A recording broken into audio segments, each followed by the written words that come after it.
Hey guys, I hope you're enjoying the build-up to the beautiful Christmas weekend that we're soon to celebrate. Just reflecting on God's goodness, His condescension, and His unbelievable love for humanity. We're in Exodus chapter 3, and we're talking about great connections.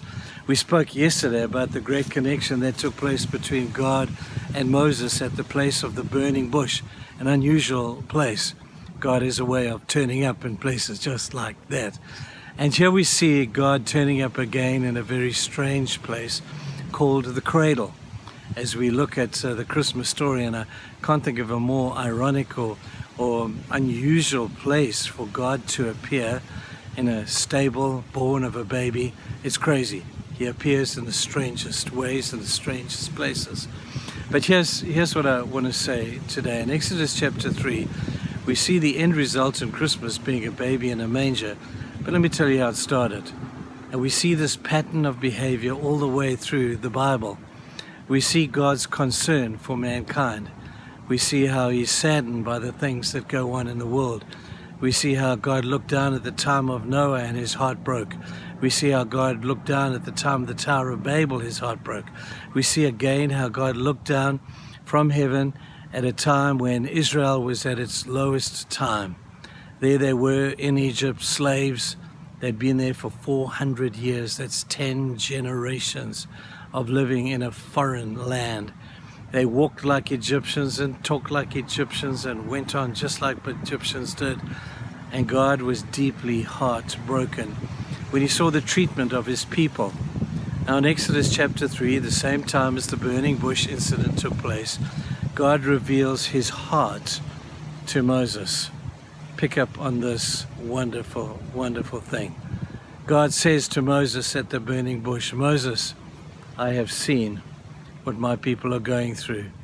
I have heard the cry from their lips.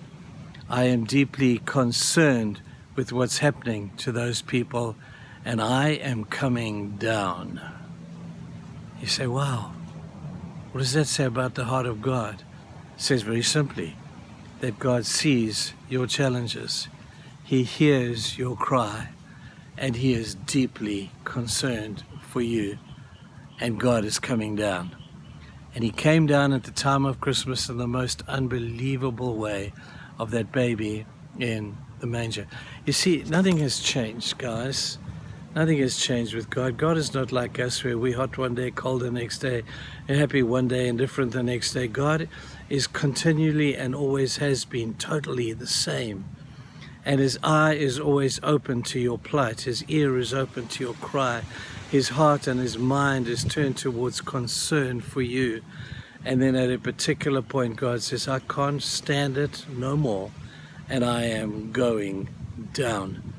And God came down to earth, as He did back at the time of Moses, instructed Moses and said, there'll come a time when I'll come myself, Moses, but right now I'm sending you to be my delegation to fulfill my purpose for my people. Moses, go in my place.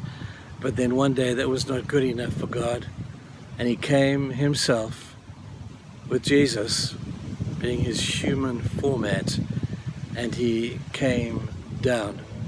Now forgive me for a moment of deep imagination. One of the beautiful names that we read of God is the name Jehovah Shammah. It was a name that was given to Him by one of the Hebrew prophets, and it simply means God is there. God is there. And I wonder in my imagination, as I think back to the millions and billions and trillions of years that Jesus sat in His rightful place and at the right hand of the Father, and the angels knew where He was. He'd always been there. But one day panic must have broken out in heaven as the angels looked, and they looked at the seat, and it was empty, and Jesus was not on His throne, and the Father was tearful, and they said to the Father, they said, Father, where is Jesus? We're worried. Where is Jesus gone? And God with His finger, and forgive me for my humanity, making God as human as I can here, but God would have taken His finger and He would have pointed to that little planet, a messed up place with broken people and a broken situation, and he would have pointed past the pearly gates. He would have pointed past all the beauty of the stars and the galaxies, and he would have said to the angels, hey guys, he's there. Jesus is there. And the angels would have looked down onto the stinking planet and seen a little baby wrapped in swaddling clothes lying in a manger with a little young lady who was his mom and a confused father. And God, through his tears, would have smiled and says, there he is.